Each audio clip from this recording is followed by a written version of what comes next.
السلام عليكم ورحمة الله وبركاته. أهلا بكم في فيديو جديد وفي فيديو جميل يا جماعة. وفي الفيديو بتاعنا النهاردة عن المغرب وعن السياحة في المغرب يا جماعة وجمال المغرب. أجمل حاجة بصراحة بتعجبني في المغرب هو التنوع طبعا في السياحة في المغرب. كل مدينة لها الطابع بتاعها ولها الشكل بتاعها يا جماعة، ولها الميزات والخصائص اللي فيها. زي ما بتشوف طبعا في مراكش، يعني عكس اللي انت بتشوفه في شفشاون، وعكس اللي انت بتشوفه في تطوان، وعكس اللي انت بتشوفه في مدينة الناطور، او طبعا الدار البيضاء، او اي حته. كل مدينه لها الطابع بتاعها ولها الشكل المميز بتاعها، بتحس كانك بتكتسب ثقافات مختلفه. وكل مدينه لها العادات والتقاليد، زي ما هنشوف في الفيديو بتاعنا النهارده. لانبهار طبعا سائحه اجنبيه او قناه اجنبيه يا جماعه، اول ما نزلت طبعا في مدينه فاس، وشافت طبعا الصناعات طبعا التقليديه في المغرب، زي يعني دباغه الجلود وغيرها يا جماعه من الصناعات المشهوره بها مدينه فاس. لكن تعالوا بينا مع بعض على طول نخش نشوف القناه الاجنبيه او السائحه الاجنبيه اللي نزلت طبعا عشان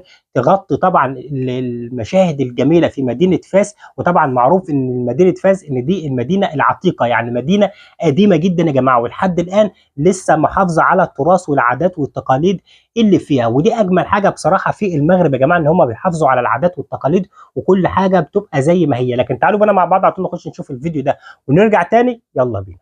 Welcome back to Inside the Middle East, coming to you from the winding alleys of one of Morocco's oldest cities, Fez. There are new parts to Fez, of course, but at its center is the old bazaar. Sure, some of it is for tourists, like this square where vendors set up shop, mostly for an audience. But locals actually shop here. In fact, this is one of the most popular items sold in Fez, the babouche. It's the traditional Moroccan leather slipper. It has a distinct yellow hue, which comes from saffron, and it's a Fez hallmark. The perfect opportunity to do a spot of shopping. I kind of like these, actually. Et ça, c'est combien? But the babouche isn't just about fashion. It is a tradition here and an emblem of Morocco's oldest city. This is made in tanneries just a few alleyways away in the old Medina. They're made organically, and they're made, very importantly, by hand. And it's a process that's been around for literally centuries. We're talking about the way this leather was made, 500 years ago is the way it's being made today in this old city. We went to one of the tanneries to look at the back-breaking work involved in producing a single pair of leather slippers. The thing that hits you hardest here is something you can't see. Over the colorful vats of the centuries-old tannery in Fez, it is the overwhelming smell of limestone, animal skins, blood, pigeon droppings. More on that in a moment. This is where leather is made in Fez, the very old-fashioned way. But make no mistake about it, it is tough work. 23-year-old Abdelhai started making leather at the Shwara tannery at 14. First, I spent some time with him where the dirty work happens, in the pits. This is the first step, he says. This is a skin that is brought from the market. First, we put it in this water basin.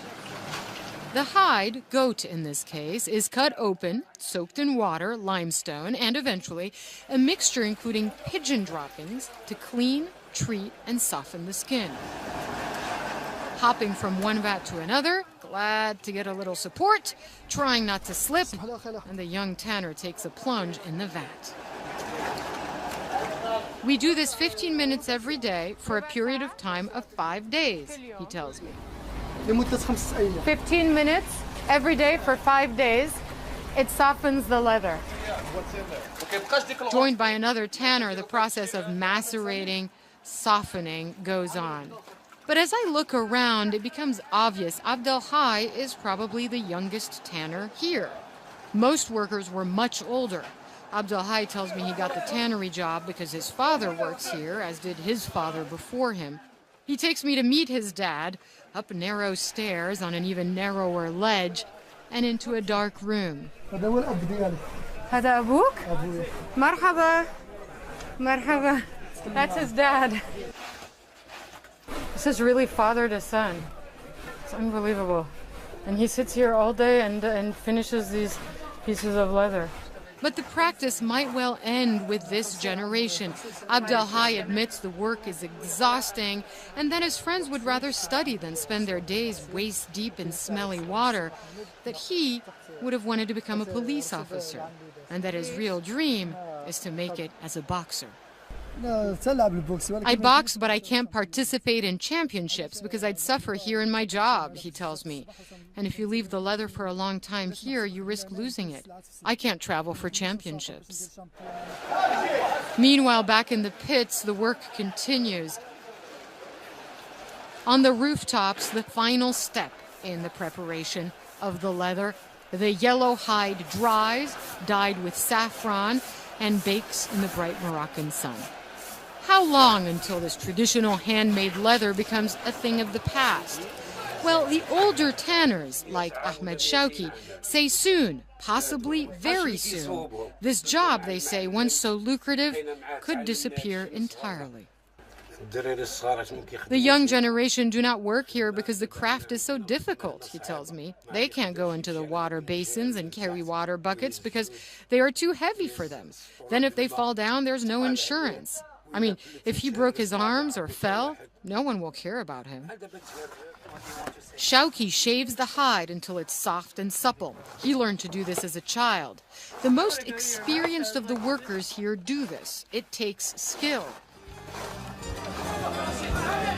In the alleyways of the Fez souk, there are fewer and fewer bright yellow slippers made of the leather that comes from the old tanneries. Nowadays, the slippers are made in factories, and plain old regular shoes are what most Moroccans wear now. Visitors touring Fez sometimes stop to check out the old tanneries. Perhaps soon, what all these old leather making operations. وصلتوا معايا لحد كده، يا ريت ما تنسوش تدعموا لايك الفيديو، اشتراك في القناه عشان يوصلكم كل جديد. وزي ما احنا شايفين يا جماعه، ادي الفيديو، ادي جمال الفيديو طبعا، والقناه الاجنبيه او السائحه الاجنبيه اللي بتغطي طبعا المشاهد الجميله اللي هي بتشوفها في مدينه فاس. نكمل مع بعض الفيديو ولينا كلام في اخر الفيديو، يلا بينا. will become wildly colorful tourist attractions. From high above the tanneries of Fez, that's going to do it for us and this edition of Inside the Middle East. Thanks for spending this time with us. If you'd like to catch us online, go to cnn.com/IME. We're also on Facebook and Twitter. You can find me on Twitter @Halagarani. Thanks for watching. Stay with CNN. وبكده يا جماعه نكون وصلنا لنهايه الفيديو. زي ما سمعنا مع بعض الفيديو، ادي جمال مدينه المغرب يا جماعه ومدن المغرب زي ما احنا بنشوف مدينه فاس. وكل مدينه قلت لكم لها طابع مميز. يعني انت هتنزل مدينه فاس، لما تروح مراكش بقى تشوف بقى المدينه كلها باللون الاحمر، وتشوف طبعا الاسواق في مراكش، وتروح شفشاون تشوف المدينه كلها باللون الازرق، تروح طبعا الدار البيضاء تشوف المدينه كلها باللون الابيض، وتشوف طبعا كل مدينه لها الاسواق ولها العادات والتقاليد بتاعتها، ولهم طبعا الصناعات بتاعتهم زي ما شفنا طبعا في مدينه فاس، المدينه العتيقه اللي الكل دايما ينزلها يا جماعه، والكل بيحب ينزلها، والكل بيحب طبعا يتصور فيها ويشوف طبعا الصناعات القديمه والصناعات التقليديه القديمه اللي هم لسه كمان محافظين عليها ولسه بيعملوها لحد الان، في ظل طبعا ايه؟ في ظل طبعا المصانع الحديثه والتكنولوجيا الحديثه. انما في المغرب لسه محافظين على العادات والتقاليد بتاعتهم، وده تراث يا جماعه بيحافظوا عليه، ودي اجمل حاجه بصراحه يعني في المغرب، ان هم لسه بيحافظوا على التراث زي ما احنا بنشوف كده يا جماعه. بصراحه فيديو جميل جدا، اتمنى طبعا الفيديو ده يكون نال اعجابكم. لو عجبكم الفيديو ما تنسوش لايك الفيديو واشتراك في القناه عشان يوصلكم كل جديد. اشوفكم على خير فيديو جديد، والسلام عليكم ورحمه الله وبركاته. سلام.